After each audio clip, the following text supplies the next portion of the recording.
Overnight, Liberals in Canada keep their power after national elections yesterday, giving Mark Carney a full term as Prime Minister. And the new leader did not waste any time going after President Trump. President Trump is trying to break us so that America can own us. America wants our land, our resources, our water, our country. Never. A seismic shift is underway in the relationship between Canada and the United States, reverberating through economies, communities, and personal decisions.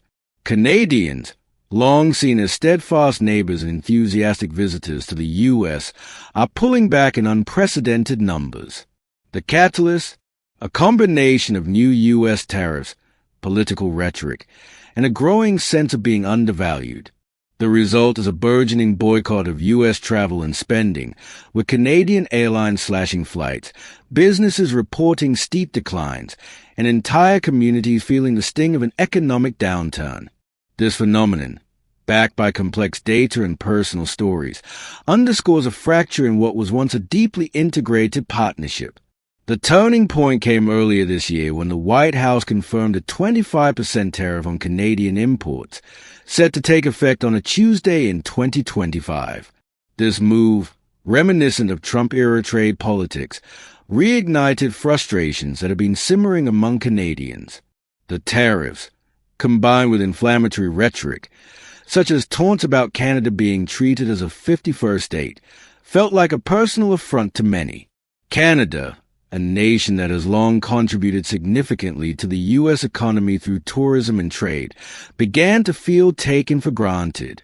The Canadian government responded swiftly, updating its travel advisory to warn citizens that U.S. Border Patrol has the authority to search phones, laptops, and tablets without a reason. This advisory, along with the tariffs, sent a clear message: the era of seamless integration and mutual goodwill is fraying. As one Canadian official put it, our old relationship of steadily deepening integration with the United States is over. Canadians are not just venting their frustrations, they're acting on them. A recent survey revealed that over 60% of Canadians plan to avoid the U.S. in 2025. This is not a fleeting social media trend, but a deliberate, widespread movement. Millions are canceling vacations, scrapping business trips, and opting to keep their wallets closed when spending south of the border. Our neighbors to the north are choosing to stay home or go elsewhere, one analyst noted. A new report from U.S. Customs and Border Protection shows travel from Canada to the U.S. is among the worst on record since the COVID-19 pandemic. The sentiment is clear. You don't value us and our contribution to your economy? We will go spend it somewhere else. This boycott is not about convenience or better alternatives. For many, it's a matter of principle. Canadians are frustrated by what they perceive as a lack of respect, exacerbated by political accusations, border drama, and economic policies that seem to disregard their contributions. They are poking us in the eye, so we've got to poke them back, one Canadian remarked, encapsulating the growing defiance. The economic impact is undeniable, and the numbers paint a stark picture. In response to plummeting demand, Canadian Airlines are slashing flights to major U.S. cities. United Airlines, for instance, scrapped a planned Toronto to Los Angeles route set to launch in May 2025. Travel agencies report a 40% drop in U.S. bookings by Canadians in February alone, with 1 in 5 trips canceled in the last 3 months.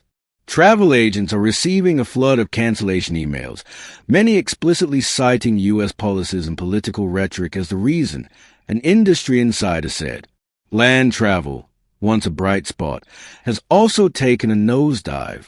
In March 2025, return trips from the U.S. by car were down 32% year-over-year, the steepest decline since the COVID-19 travel restrictions of 2022. This is not a minor dip but a total nosedive, as one analyst described it. The decline spans all types of travel: vacations, business trips, shopping excursions, and quick border hops. Canadians are staying home, and the U.S. is feeling the economic fallout. The boycott's impact is rippling across U.S. businesses, particularly those reliant on Canadian visitors. In 2024, nearly 20 million Canadians cross the border, spending $20 billion in states like New York, Florida, Arizona, Texas, and California, according to the U.S. Travel Association. This spending supported restaurants, hotels, gas stations, and tour companies, creating an estimated 140,000 jobs. However, with Canadians staying away, these businesses are struggling. In New York, a tour operator who grossed $35,000 in 2024 from Canadian high school groups reported just $5,000 in 2025, with cancellations continuing to pour in. This forced him to cut back on hiring tour guides, many of whom rely on these jobs to make ends meet. "It sucks, man. It's rough," he said, lamenting the loss of opportunities to share his passion for the city. In Florida, the situation is equally dire. A motel owner who has welcomed Canadian snowbirds for 35 years reported occupancy rates plummeting from 80% to 30%. Roughly 1 million Canadian retirees spend months in the U.S. each winter, propping up local economies with billions in spending on rentals, dining, and activities. Without them, restaurants are empty, stores are quiet, and entire communities feel like ghost towns. One snowbird expressed guilt for staying in the U.S., saying, "I feel guilty that I'm here." Smaller towns are not spared. In New York's Adirondack region, which relies heavily on Canadian visitors for winter and summer tourism, 66% of local businesses have noticed a drop in Canadian customers. Hockey teams and bus tours are canceling, and individual families are opting out. If the trend continues, the region could lose $12 million from just a 20% visitor dip. Even border cities like Buffalo, where Canadian day trippers once filled more parking lots with Ontario plates, are reeling.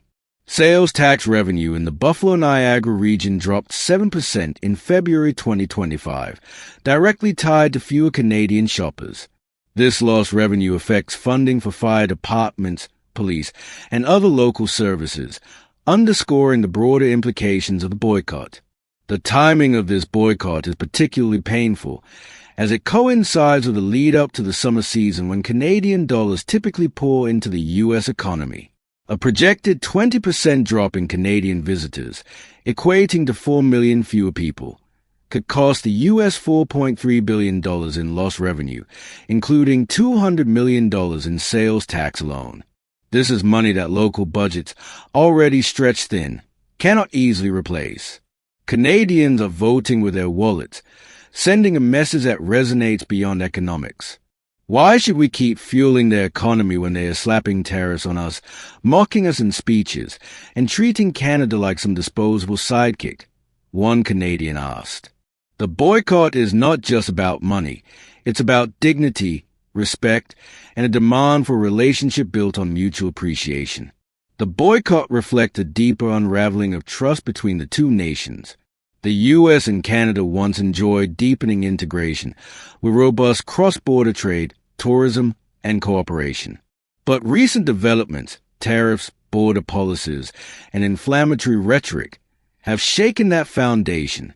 The Canadian government's updated travel advisory, warning of invasive border searches, is a stark reminder of the growing divide. For many Canadians, the U.S. no longer feels like a welcoming destination. U.S. lawmakers are beginning to take notice, with some expressing concern about the economic fallout. The current situation is not good for my state.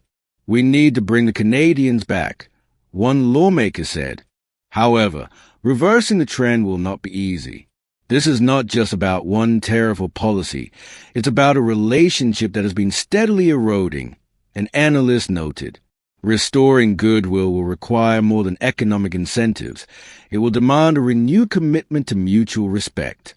As the boycott continues with no signs of slowing, Canadians are exploring alternatives like Europe or Mexico, which are more welcoming destinations. The U.S., meanwhile, faces a challenge of replacing billions in lost revenue and rebuilding a fractured relationship with its closest neighbor. Alienating Canada, its biggest customer and partner, is a costly misstep, an economist warned. For Canadians, the boycott is a stand for sovereignty and self-respect. We're not just numbers on a spreadsheet, one traveler said. We're neighbors, customers, people. But if you treat us like a headline, we'll find somewhere else to spend our money. The message is clear, and its economic and emotional weight is felt across the border. As both nations stand at this crossroads, the path forward remains uncertain. What is certain, however, is that the consequences of this rift will be felt for years to come on both sides of the border.